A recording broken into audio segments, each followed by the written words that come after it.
Yo les gars, c'est Fekage et aujourd'hui on se retrouve pour une nouvelle vidéo où je vais vous présenter la plateforme Redbubble et comment est-ce qu'on peut gagner de l'argent sur cette plateforme. Déjà, je pense qu'il y a une bonne partie de mon audience qui connaît déjà la plateforme, donc je vous invite à regarder rapidement la vidéo si ça vous intéresse. Là, je vais vraiment parler à ceux qui ne connaissent pas du tout la plateforme et ceux qui sont intéressés par cette plateforme. Moi déjà, qui est-ce que je suis et quelle légitimité j'ai sur cette plateforme? Alors j'ai commencé en 2018 après une vidéo de quelqu'un qui s'appelle Joël donc sur Twitter qui parlait de cette plateforme. J'ai fait à peu près 20 000 euros sur cette plateforme donc dans un intervalle assez court. Et depuis, je propose un guide qui s'appelle le guide ultime de Redbubble. Je vous le présente juste là. Hop là, voilà, qui est super beau, etc. Qui va en fait décrire un petit peu comment vendre sur cette plateforme de manière très avancée avec des techniques marketing et ce genre de choses. Et donc il y a à peu près 120 membres dans la formation. Et pour le moment, ils ont généré à peu près 50 000 euros, donc ce qui est assez bien et ce qui va continuer vu qu'elle est assez jeune comme formation. Donc là, je vais vraiment vous introduire la plateforme, comment est-ce qu'elle fonctionne, quel est l'intérêt pour vous. Donc déjà, c'est une plateforme de print on demand. Qu'est-ce que c'est que le print on demand? Donc en français, c'est de l'impression sur demande. C'est-à-dire qu'il y a des entrepôts en fait qui vont recevoir vos designs et qui vont imprimer ensuite des t-shirts, des mugs et tout ce genre de choses en fonction de ce que vous avez fait. Donc pour résumer, moi par exemple, je me connecte sur Redbubble, je vais vendre donc un produit avec un design que je possède. Ensuite, quand quelqu'un désire ce design-là, il va se rendre sur la plateforme, donc il va acheter comme une boutique classique, ASOS, ce genre de choses. Ensuite, donc l'imprimeur, donc Redbubble, qui va gérer tout ça, va du coup imprimer sur le t-shirt votre design et va l'envoyer directement. Donc vous avez rien à faire à part donc créer le design et gérer les mots-clés ainsi que le marketing qu'il y a derrière. Mais ça, je vais revenir un peu là-dessus. Ce qui est bien dans la plateforme de Redbubble, c'est que vous avez presque rien à faire sur cette partie-là parce qu'ils font beaucoup de publicité et que c'est un truc qui est vraiment en autopilote, comme on aime dire, c'est-à-dire que c'est assez automatique en fait. Donc voilà le concept principal. Donc vous allez me répondre, oui mais si je ne sais pas designer, il y a plein d'alternatives en fait. Donc on en parle dans le guide, mais je peux vous en donner directement comme ça que vous connaissez peut-être. Vous avez donc Canva qui peut vous permettre de faire des designs. Vous pouvez utiliser des ressources qui sont libres de droit. Et il y a vraiment beaucoup de possibilités. Vous pouvez aussi apprendre à utiliser Photoshop ou GIMP. Honnêtement, c'est un must et ça vous servira forcément dans votre vie parce que c'est un logiciel qui commence à être super important dans la vie de tous les jours. Donc à ce moment-là, quand vous créez vos designs, donc vous vous rendez sur le site donc redbubble.com ou .fr, ça dépend comme vous le souhaitez. Et en fait, du coup, vous allez vous créer un compte donc artiste. Vous allez avoir une petite vidéo pour vous montrer en haut ou en bas, je sais pas. Vous allez vous créer un compte artiste, en fait, vous allez pouvoir vendre. Donc pour pouvoir vendre, vous allez ajouter vos designs sur les différents produits. Donc vous allez avoir différents produits, comme je vous ai dit, vous allez avoir des t-shirts, des mugs, tout ce genre de choses. Faites pas l'erreur de partir uniquement sur des t-shirts. Moi, pour mon cas personnel, j'ai surtout vendu des posters pour des gens qui étaient fans de différents marchés. Je vais revenir un peu là-dessus. Les différents marchés, en fait, c'est des niches. Et en fait, faut vous dire que les gens qui veulent acheter vos produits proviennent forcément d'une niche. Une niche, qu'est-ce que ça peut être? Ça peut être, par exemple, si vous aimez les jeux vidéo, ça peut être une niche. Donc, c'est-à-dire faire des produits autour d'Overwatch, autour de... Qu'est-ce qu'il y a comme jeu? Il y a Valorant, tout ce genre de choses. Faire des produits un peu autour de cette niche-là qui peuvent plaire à ce genre de personnes. Donc, généralement, ce que vous allez faire, c'est que vous allez sélectionner cette niche-là au début sur Redbubble pour vendre vos produits et vous adresser à cette niche-là. Moi, par exemple, j'étais surtout sur une niche de personnes qui aimaient le rap US et le rap français.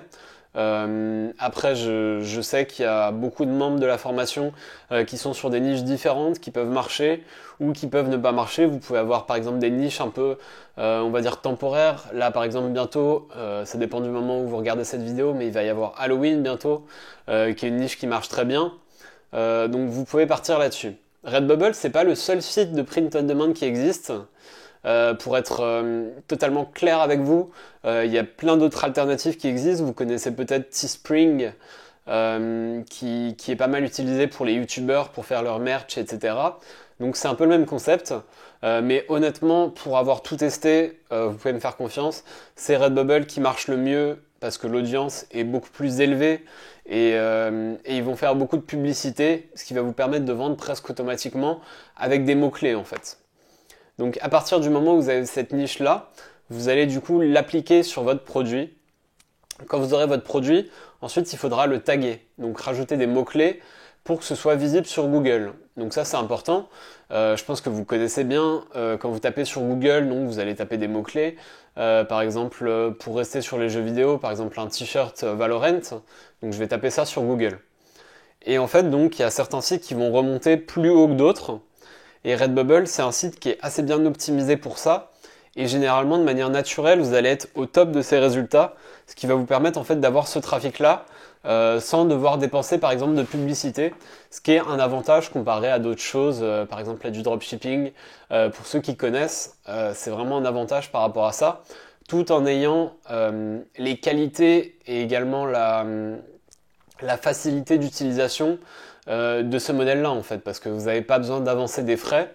Et le seul argent que vous allez devoir dépenser, c'est sur des publicités, mais c'est quelque chose qui n'est pas forcément important. Donc voilà principalement pour le modèle. Ensuite, donc, vous allez mettre vos mots-clés et ce sera donc référencé en fonction de ces mots-clés-là. Et quand vous allez faire des ventes, vous allez toucher à peu près 20% des ventes. C'est 20% du prix total, pardon, des ventes au niveau de la marge. Donc c'est quelque chose qui est souvent, c'est des marges qui changent un peu parce que des fois il y a des réductions et ce genre de choses. Mais généralement c'est un prix comme ça. Donc vous pouvez rapidement vous faire du bénéfice. Et également, ce qui est intéressant, c'est qu'il n'y a pas besoin de dépenser et que c'est utilisable par tout le monde. Donc le faites pas sur téléphone, essayez de le faire sur ordinateur. Je crois que c'est possible sur téléphone, mais généralement c'est pas très simple d'utilisation. Je connais par exemple quelqu'un qui a fait beaucoup sur téléphone avec l'application, je sais pas comment il a fait, mais vraiment c'est accessible à tout le monde et pour le coup c'est pas une arnaque comme pas mal de sites où vous pouvez avoir de l'affiliation ou même les roulettes sur internet, etc. Là c'est vraiment du tangible et en dehors de ça, ce qui est intéressant c'est après vous avez la possibilité de vous spécialiser là-dedans. Moi par exemple j'en fais vraiment en spécialisation. C'est-à-dire que je gère vraiment un peu plus les usines et ce genre de choses. Je suis en dehors de Redbubble. Mais c'est vraiment un marché qui est très intéressant si vous vous intéressez au marché du marketing en ligne, que ce soit la partie design, parce que moi je suis graphiste de base, même si c'est pas quelque chose qui est forcément important. Mais ça peut aussi vous donner envie de travailler dans le graphisme et de créer vous-même vos propres t-shirts. Voilà, donc j'espère que c'est clair pour la présentation de Redbubble. N'hésitez pas à regarder dans la description ou peut-être là, je sais pas si ça marchera, pour découvrir le guide de Redbubble, pour le présenter rapidement. C'est un guide qui présente vraiment tout, il fait à peu près 170 pages, ce qui est énorme du coup pour un guide formation de ce genre-là. Là, je pense que vous voyez, j'espère que la mise au point est bonne. Un petit peu comment se déroule la chose. Donc c'est un guide numérique, vous pouvez aussi le commander, mais ça, il faudrait m'envoyer un message privé. Et donc vraiment, on aborde un peu tout, on aborde tous les types de niches qui peuvent être possibles, plein d'outils, je crois qu'on a on a un PDF dédié sur les outils, avec une dizaine de pages sur plein d'outils différents qui peuvent vous aider à démarrer et à vraiment faire du chiffre là-dessus. Vous pouvez aussi aller voir sur le site les différents avis des membres de la formation, parce que honnêtement c'est des avis qui sont très intéressants. Il y a aussi un peu des screens donc de combien est-ce que les gens gagnent dans la formation et ce genre de choses. Donc n'hésitez pas à regarder et si vous avez des questions, n'hésitez surtout pas et j'espère que vous allez bien vous lancer sur Redbubble et que vous allez faire beaucoup de chiffres. Merci à tous et n'hésitez pas à mettre le pouce en l'air. Ciao.